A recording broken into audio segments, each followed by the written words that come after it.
In all honesty, you could relate this title to about 500 Pokemon, as Game Freak's normal response when they make a bad design of a Pokemon is the same science behind that of a black hole. I don't understand it. Anyway, first and foremost, can we dim the lights and recite some words from the ancient tomes? Thank you. I got a gigantic video on Regigigas and why Game Freak did this to him. In short, a pretty standard, decently powerful legendary was fitted with a torture device called the slow start ability. What they have done to him is beyond a tragedy. Imagine going up to Mike Tyson in his prime and being like, "Hey, sorry bud, you're a bit too strong, gonna need to tie these pillows to your fists and tape these weights to your legs, but don't worry, we'll remove them after 5 rounds. But again, I've spoken about Reggie plenty, go and watch that video if you want. Let's instead discuss the best Pokemon ever. I don't know if you can tell, but I'm a big fan of the Pokemon MagcarJoe from the Pokemon game series. I think he is very cool. That's a lie, he's actually hotter than the sun. Oh, that's hot. Game Freak really freaking took a snail, an animal known for defense and being slow, got the slow part correct, but used up all their think juice in the process, and then made him one of the worst defensive type combos. Oh, but it gets worse. You may have heard of this Pokemon, his name is Gordon, and in his boomer form he was referred to as Primal Gordon. And my Christian God, did he have one of the best abilities in the game, Desolate Land. It even sounds cool. This creates a harsh sunlight so powerful it makes water moves ineffective. Just straight up an improvement over the drought ability. I'm no scientist, but you want to know what else counters water? The sun. It's called evaporation or magic. You want to know who's as hot as the sun and maybe magical? MagcarJoe. MagcarJoe should have the Desolate Lands ability because it makes thematic sense. But Game Freak won't do that because they are cowards. Next up is the opposite of a fiery snail, a watery duck. Oh boy, I can't wait to use my Psychic Duck. Especially because I'll be using him in Generation 1, where the Psychic type is the most powerful. When you get what you want, but not what you need. Game Freak, why have you not fixed this yet? The dog gets to be a fairy. We've had Alolan, Galar, Hisonia, and Paladarian forms. Yet, getting Golduck anything is an impossibility. He is a Psychic Duck. Oh, and if you really want to see what kicking a duck while it's down looks like, I found this article. Top 7 best duck Pokemon. Golduck isn't even there, but Magpie is. And back to the psychic thing, the first panel in his Bulbapedia page shows him giving a boy the old Professor X. Speaking of X's, just kidding, I couldn't think of a transition. Let's look at a hypothetical situation. You're helping your buddies escape from a bunch of gay terrorists, and one of your friends pulls out a taser and electrifies the terrorists. But the corresponding light show is so strong, a bunch of dumb kids have epileptic fits, and this then leads to you getting yeeted out of existence. I know Porygon is only here because of the anime. In the actual games it got like 2 extra evolutions, but I'm still counting it. Hashtag Porygon did nothing wrong. Well, now that we've discussed the history of Porygon becoming Porygon, let's talk about Mega disappointments. Already, you could see a small problem with Mega Pokemon. This gimmick introduced new, exciting, erotic, stronger, and more interesting forms for a select few Pokemon.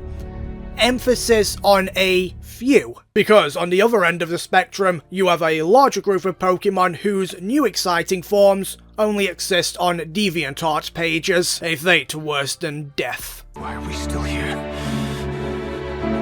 Just to suffer? In this group, there's a few classic should have been Mega Pokemon, but the one I want to focus on is Butterfree. Nobody go Jamaica, nobody go Giga, nobody go Giga, nobody go Jamaica, nobody go Giga. Oh, but it was given the larger-than-life form. Yeah, this sucks. Butterfree is a classic Pokemon, one many of us would delight in owning ourselves after evolving the Caterpie. It would be a Pokemon we'd train, we'd love, and we'd inevitably throw it in a box, but still, it had personality. But even still, you can argue that alone doesn't guarantee you a Mega, and I believe that is fair. But I believe that is unfair. You know, I'm also just gonna say it. Beedrill is yellow. You wanna know what else is yellow? Pikachu. And you wanna know what else is also yellow? Winnie the Pooh. Now, what does Winnie the Pooh remind you of? That's right, ladies and gentlemen, the reason Butterfree did not get a Mega is because Pokemon is run by communists who like the colour yellow. And I for one welcome our communist overlords because it's a slightly more corrupt system than capitalism, so there's a better chance I can use your generous donations to my Patreon to bribe the Pokemon HQ and make them give us a Mega Butterfree. And also make them put some goddamn respect on Mighty Hyena's name. A hyena is an apex predator. I know you often see them getting bullied by lions in the documentaries. They're all biased, don't pay attention to them. They're actually more successful hunters than lions. Plus, while the beta lion has a bite force of about 650 psi, hyenas have a devastating crunch of around 1100 psi. So, why then is Mighty Hyena's attack only 90? Mighty Hyena is one of those Pokemon that was released and it was already really weak. And then generation after generation went by and Game Freak just gave it nothing. Nada. Zilch. Hey, you know, we gave the Spoon Man a cool new ability in Gen 5. Too bad we can't do that for any other Pokemon. The last Pokemon I want to talk about is also a Gen 3 staple.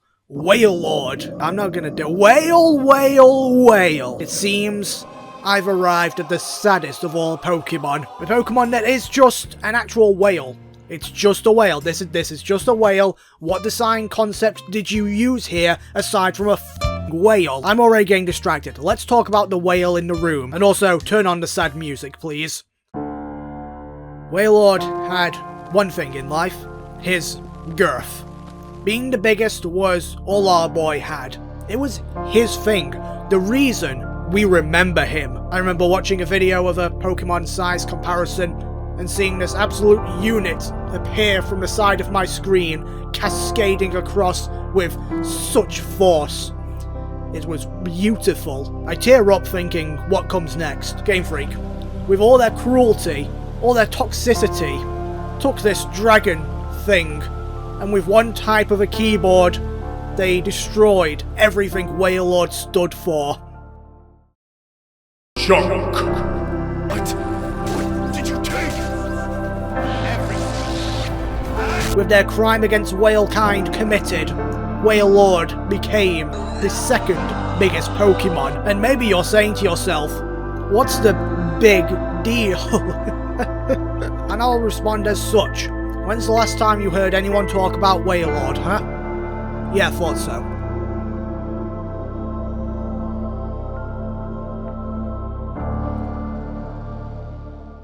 Anyway, that was some Pokemon that I feel like Game Freak absolutely despises. If you enjoyed this video, make sure you subscribe. If you really enjoyed this video, go and support me on Patreon. Ooh. Or you can just like the video and stuff like that. You know, it's all good. Oh, speaking of which, if I direct your attention to the television by poorly animating my arm, you will see all the lovely Patreon and channel member supporters appearing now. If you do want to support me, feel free to click the link down below, or you can become a channel member. I don't know which is preferred by the masses, so I just did both. The Patreons get videos a day early, but the channel members have the cool icons, so, you know, pick and choose. Your choice. Now, I think there's only one more thing I briefly need to address. Oh, by the way, if you're wondering about that kind of weird, almost out-of-place intro, well, you see, I'd been watching a lot of Joel videos lately, and I was like, that's an interesting animation style. I bet it would work perfectly for me. And then I kind of realized, no, maybe it doesn't. Maybe I shouldn't. Anyway, bye.